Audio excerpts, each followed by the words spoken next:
Greetings, guitar players of YouTube. How's it going, guys? Today I want to talk to you about something that's near and dear to my heart, and that's changing your guitar strings. This can be an intimidating process if you haven't done it before, or for some of you if you have done it before and didn't have a lot of success. But I'm going to show you how to do that.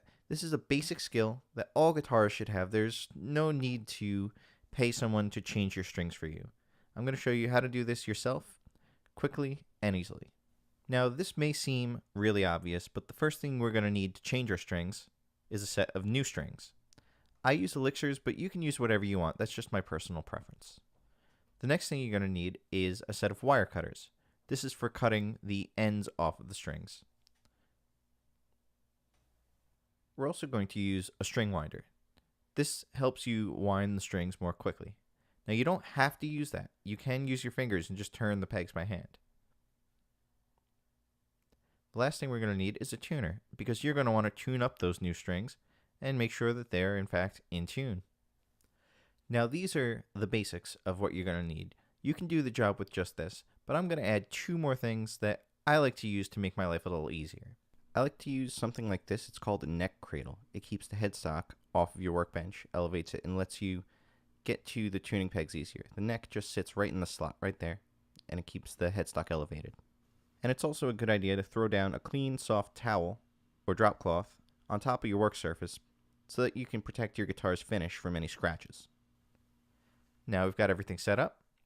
First thing we're going to do is we're going to have to remove the old strings. I like to start from one side and work my way across. Just helps me keep track of what I'm doing. So I'm going to start with the low E string and work my way over to the high E string, going from lowest to highest. We're going to do one string at a time. Now, how do we remove the strings from the guitar? Well, let's start at the beginning. You want to find the tuner that's attached to the string that you want to remove. So you're going to trace the string that you want to remove up to the headstock and determine which tuner it's attached to. You're going to use that tuner to loosen the string so you can remove it from the guitar. And you're going to rotate the tuner to do that.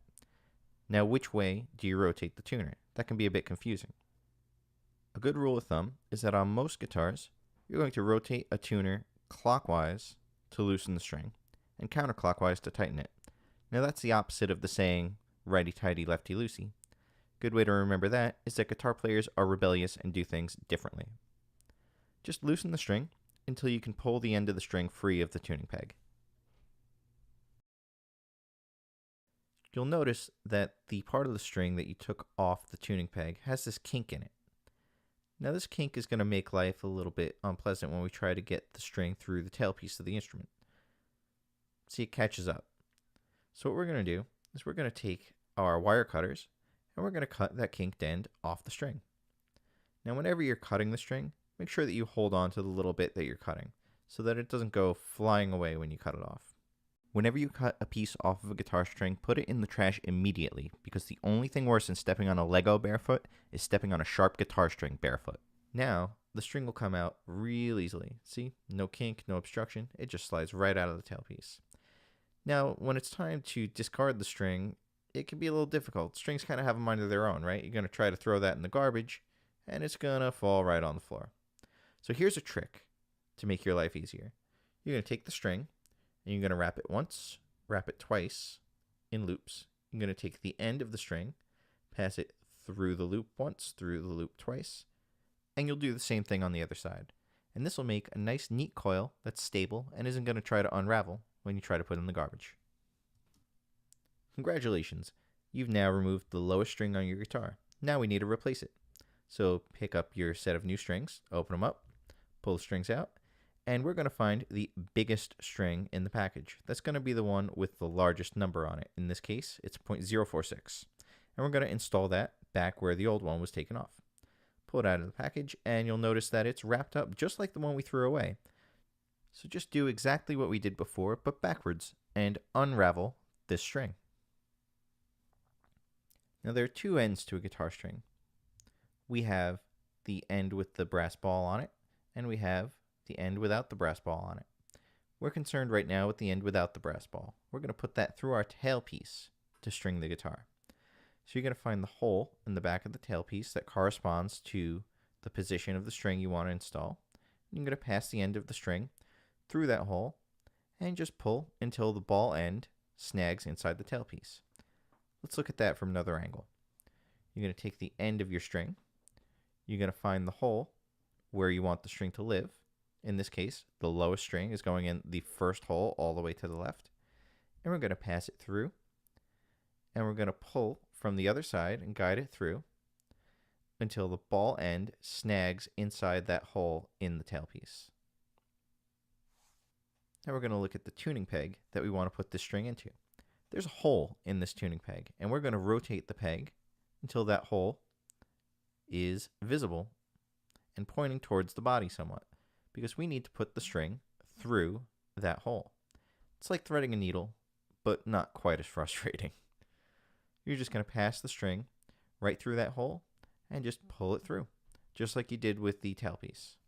Here's my personal favorite way to make sure that you have just the right amount of string on the tuning peg. You're going to take your right hand and you're going to put it under the string while you're tuning. You're going to put it at a 45-degree angle, and you're going to slip your right thumb under the string and your pointer over the string and pull the string taut over your hand. Then you're going to turn the tuning peg, going to turn it counterclockwise to go sharp toward the headstock on these bass strings. Counterclockwise. Remember, it's backwards from righty-tighty, lefty-loosey. As you're tuning the string, make sure you use your right pointer to hold it down, to keep some tension on it and keep it from slipping. Anytime the end of the string has to cross over the rest of the string, I prefer to put it over the top. Some people like to put it underneath the bottom. I like it over the top. Eventually, the string's going to get kind of tight on your right hand, so you're going to slip it out, grab with your fingertips and pull up, and push down with your thumb to replace what your pointer was doing before.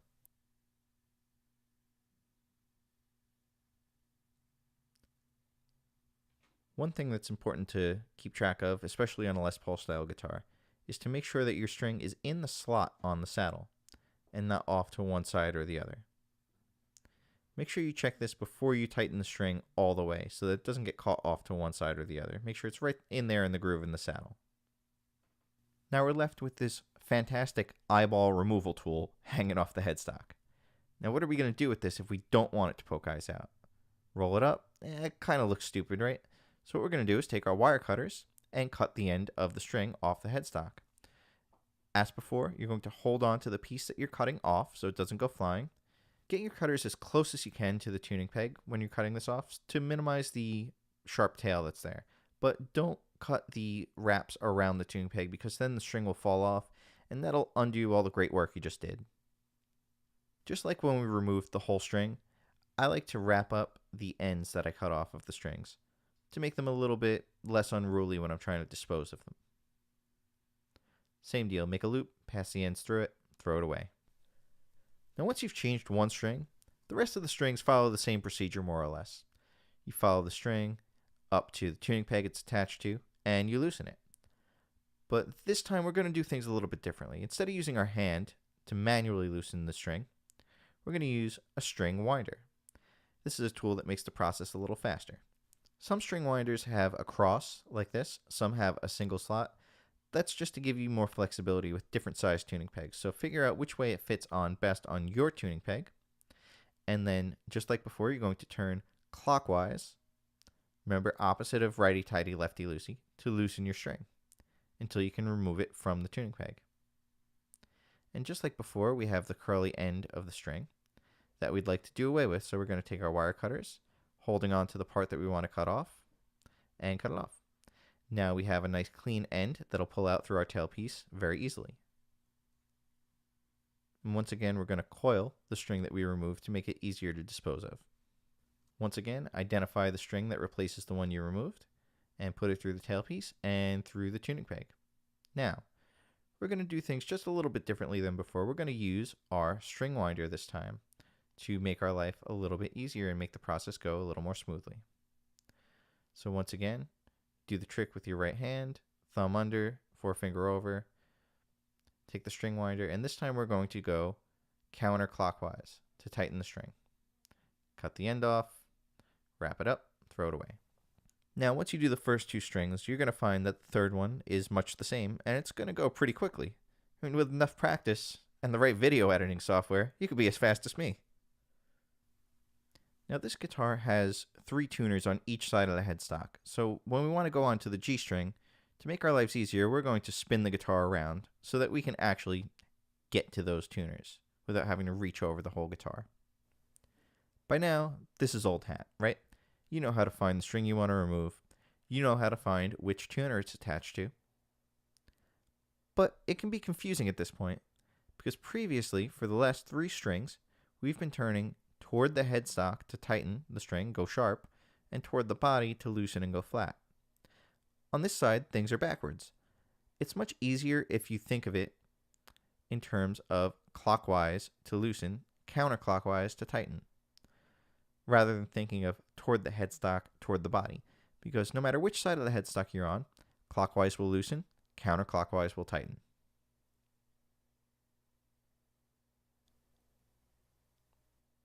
Now, I'm going to show you a little trick for these top 3 strings, these unwound strings. You only use it on these strings. It's called the locking loop. You're going to take the end of the string that you've passed through the tuning peg and put it back under itself, behind the tuning peg, like this. Now, the purpose of this is to lock the string in place. Some people think this trick helps the guitar stay in tune better.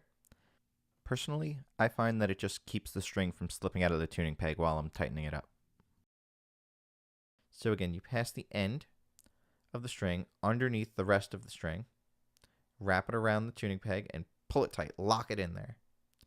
Now take the end of the string and pass it back over in front of the headstock over the rest of the string. And pull it all the way back, all the way down, so it creases and it stays put. Now the string's locked in there, so when you're tightening the string, it can't slip back through the tuning peg. And the rest of this procedure is just like before. Tighten the string, cut off the end, discard the end. We're going to do these final 2 strings the exact same way we did the previous string, with this locking loop method. So I'm going to speed up the video a little bit, try to move things along a little bit quicker for you. I'd say that a complete string change like this usually takes me between 10 and 15 minutes, but I've been doing it for about 15 years. So if this is your first try, make sure to leave a little extra time. Take your time. And not for nothing, plan on making some mistakes, because that's how you're going to learn. There's nothing like a minty fresh set of strings. Just got to tune them up, and you're ready to rock out. If you don't know how to tune your instrument, I encourage you to learn, and I may be doing a video on that in the near future.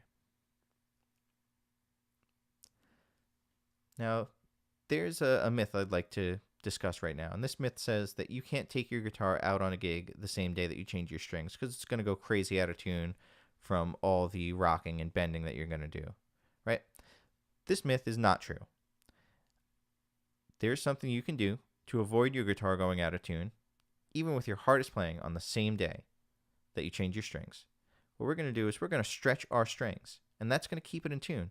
Even the same day that you change your strings, you can go out and play a gig.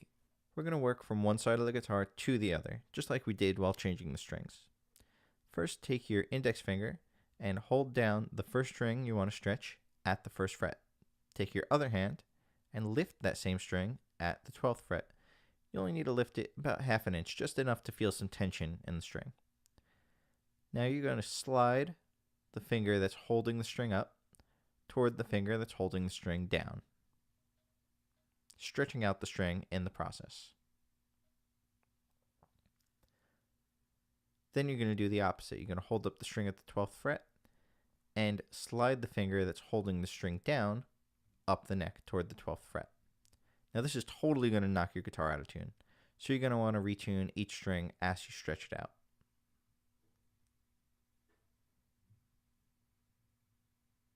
There we go. Now we're going to move on to the rest of the strings. You're going to do the exact same thing. You're going to do the lift and stretch in both directions. Making sure to retune each string after you're done stretching it out.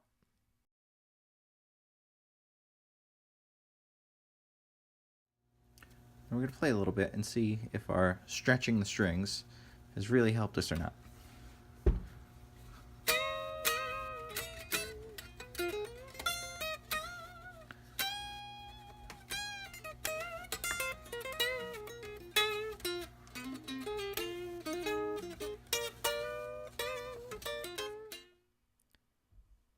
So you saw that I was doing some fairly aggressive bends there, really attacking the strings pretty hard. So let's see how well the instrument held its tuning. And we're going to see that the instrument actually held its tuning almost exactly, which is pretty impressive in light of this myth that your guitar can't possibly stay in tune the same day that you change your strings. I hope this video has given you the confidence that you need to try changing your own guitar strings. I think it's a hugely important skill and every guitar player should know how to do it. So why don't you go give it a try and let me know in the comments how you did. Alright, internet people, rock on.